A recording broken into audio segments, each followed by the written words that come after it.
What's going on, everyone? I'm Russ with Expert Barber Beauty Academy. I'm going to be showing you how to pack up for the Texas Barber State Exam professional shave service.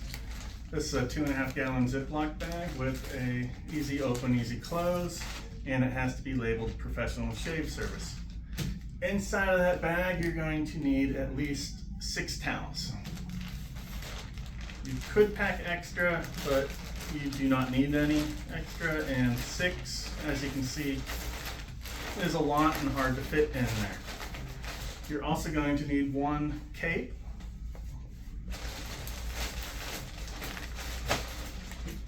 of course a razor, a processing cap to cover the headrest of the chair, a bottle of astringent, and that has to be labeled as astringent or aftershave, and make sure it is closed up. And you're going to need shaving cream, and this is labeled as shaving cream already. If it's not, you'll have to label it. Once you have everything in there, squeeze out the air and close it up. That way it fits easily in your bag.